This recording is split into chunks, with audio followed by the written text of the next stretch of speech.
welcome to Fiber Trek. My name is Sarah. Welcome, you are most welcome to my studio space here in northern Maine. I am excited to share with you the projects that I have been exploring and practicing over the past couple weeks. I want to make sure that I thank my patrons who invest financially in this project, and a warm thank you to those that choose to comment and share insight.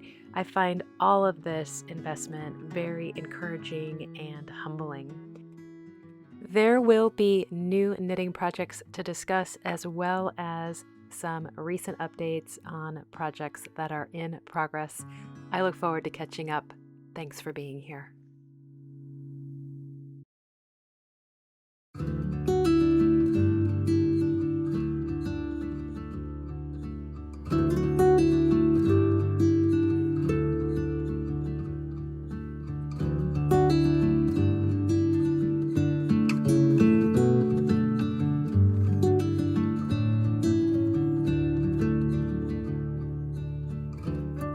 Well, it wasn't a big leap between some of the projects I've been doing with botanicals and this very simple practice of rubbing. I got this idea after watching a YouTube video by Sherry Rapogel, and then also in that book I highlighted last episode. And I had bought these big graphite blocks in different colors, and while down at my parents', I decided to take advantage of the last of the foliage here. It is quickly moving towards fall and winter when a number of the trees will be losing their leaves, and my botanical printmaking will sadly be coming to an end. I found that the best way to get a print that was of clear relief was to use this rice paper and also to have a wide block of graphite. Just felt like you got better surface area coverage, and I also wanted, when I used these prints in future work, I wanted them to kind of almost disappear into the medium, whether that is encaustic or cold wax.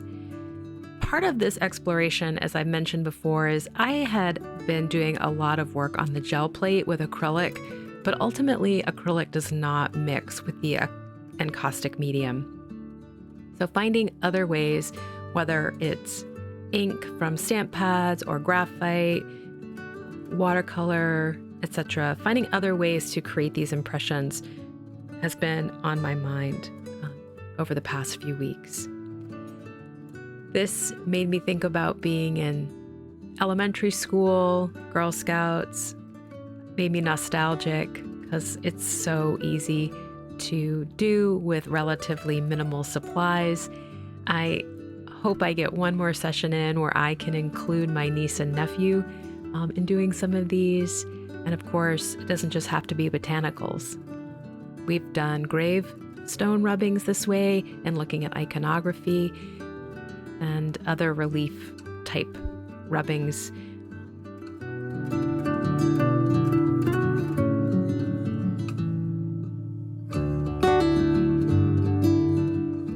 I had a lot of fun as a little afternoon breakaway project while I was down at my parents'.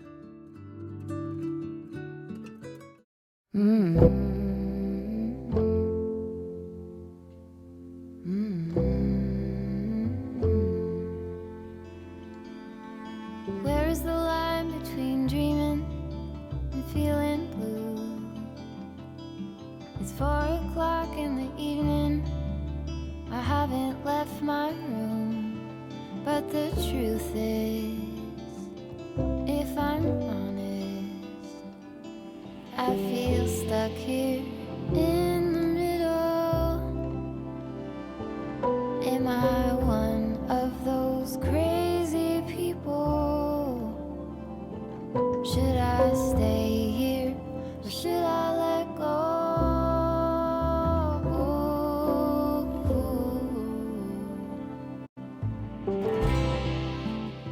So I know I had mentioned cold wax and encaustic, and I'm going to take you on a little collage journey here. I have showcased this before, but I've really been enjoying working in collage this way. The beginning of this segment, you saw how I was able to use the rubbings from the leaves and incorporate that into the collage. The cold wax really lends a nice matte protective layer to the papers. And in this instance, I am using some botanicals that I printed using pigment inks on the gel plate.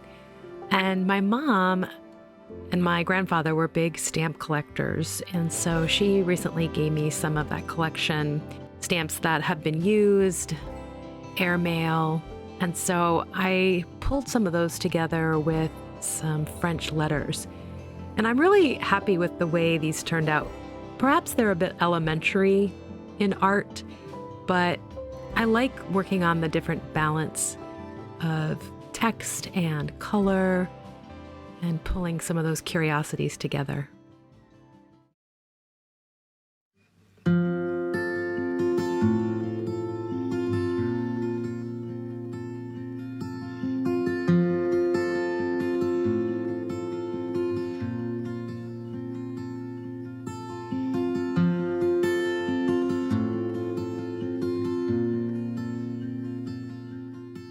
I love that there are so many applications for paper and prints.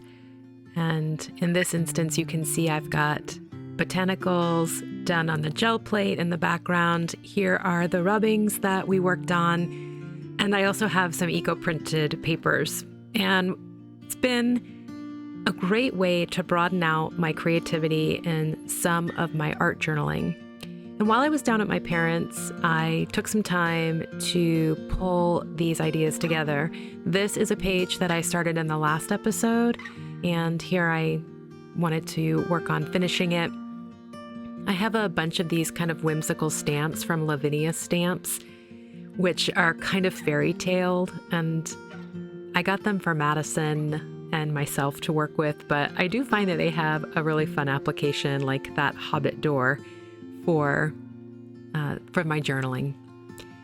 In this particular instance, I am taking some wisdom from Women Who Run with the Wolves, and this is a practice that I've discussed before where I can just open up the pages and pull out a quote, and that way it is easily referenceable later on. I do use these journals quite a bit to pull myself out of a funk. They travel well, and they are visually pleasing and inspiring to me.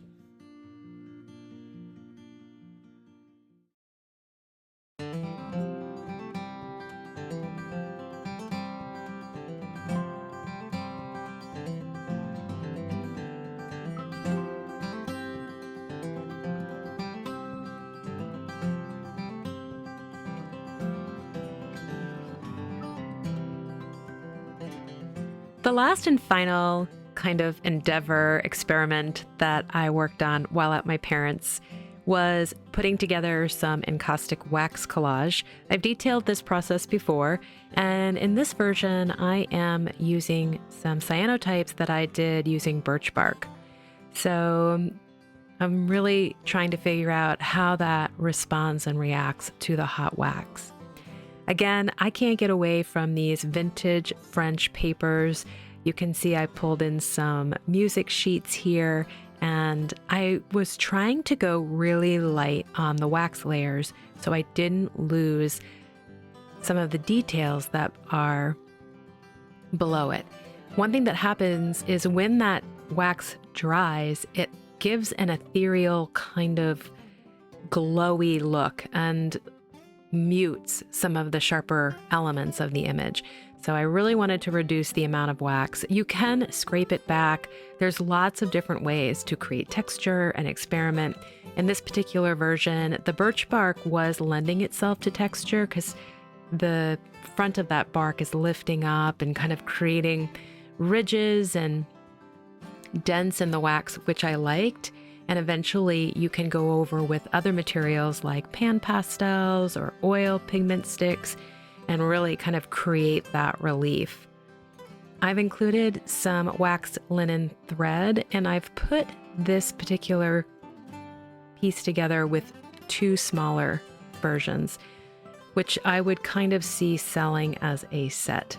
I am contemplating putting these on the market. I don't know if people would be interested, but I'm still having a ton of fun, and I'm looking forward to more experimentation.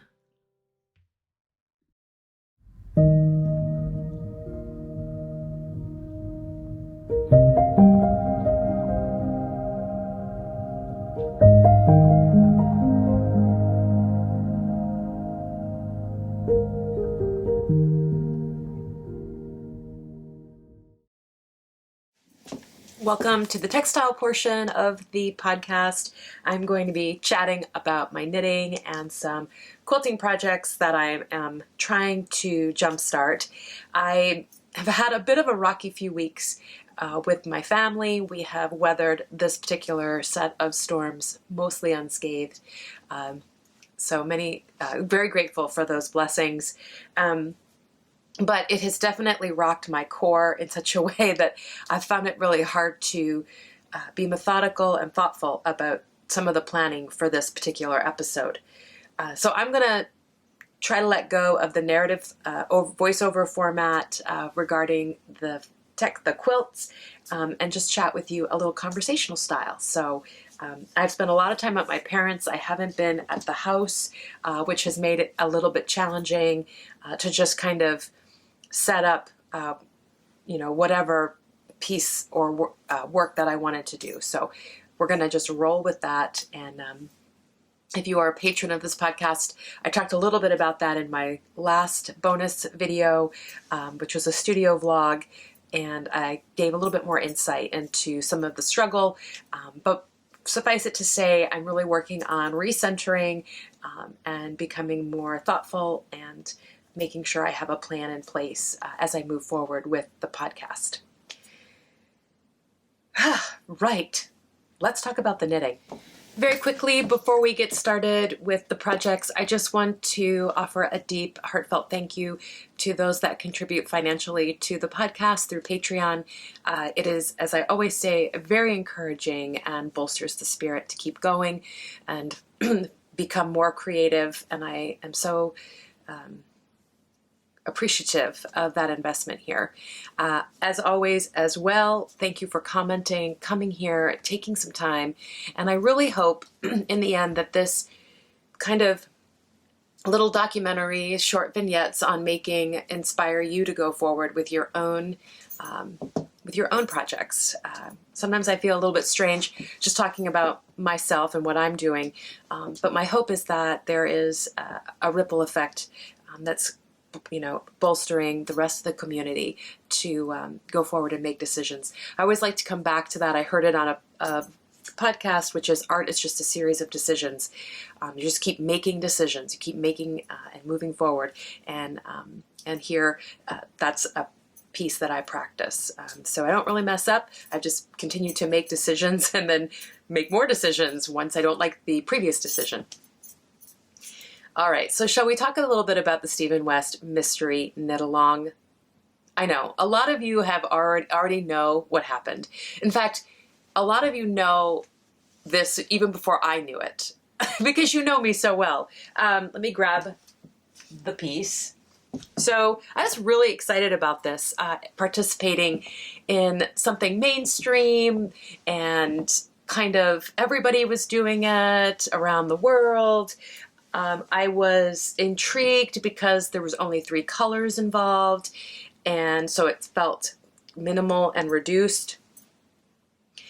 And I did I didn't do the whole first clue, but I persevered through a big portion of the first clue. So I was going to knit this in gathered cheap yarns in a Shetland 4-ply, in a light charcoal, a light gray and a charcoal, and yeah, here it is. Now, ultimately, my decision to forfeit my my endeavor was that I just really this wasn't appealing to me aesthetically, and I knew I would never wear it. So I liked the curiosity that went with this mystery knit along. I liked the idea of learning new techniques, practicing those, wondering where we could go. I do think that that is a real draw and art of Stephen's that he has, and I think it's really fascinating, and I'm enjoying following along from the sidelines now.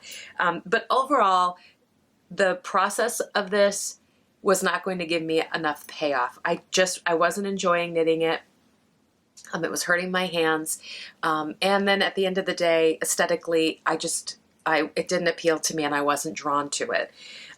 And so I'm going to rip this out. And the original intent of this yarn was to knit a Yell by Marie Wallen.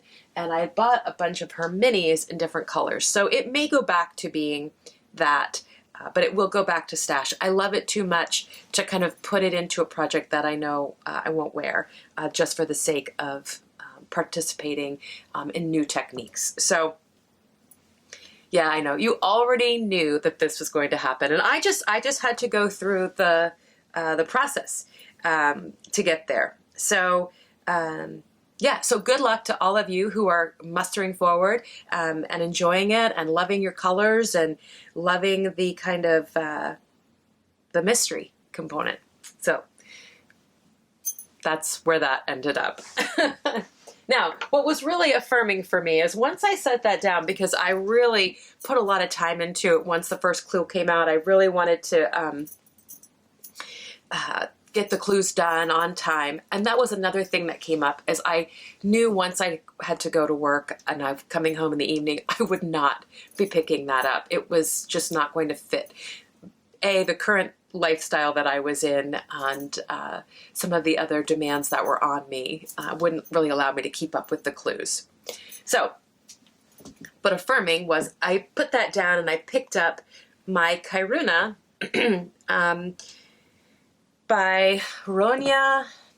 Her last name eludes me, but for those of you that are curious, I do put my notes in my vlog, which is fibertrek.wordpress.com, and so there's a link to that in the down bar. And so if you're curious about the resources, that's where that's listed. Also, that is where I publish my free or ad-free video. Those upload to Vimeo, and then they're on the vlog. So I am working on the Kairuna, and this was a gift from Donna Marie's daughter, Loretta. They did a knit along, and she sent this to me, and I'm finally getting around to knitting it, which I am so glad that I am. This I am using Tidal Yarns in her 4-ply, one of my favorite yarn producers and dyers out there. I've talked about her before. This is kind of a moody blue, and wow, it just hit all the boxes. So to walk away from the mystery knit along to pick this up was like, it was like that first sip of creamy coffee in the morning. I was so satisfied in every way and thrilled with the texture, the color. I've started working on the lace portion of this shawl. It is knit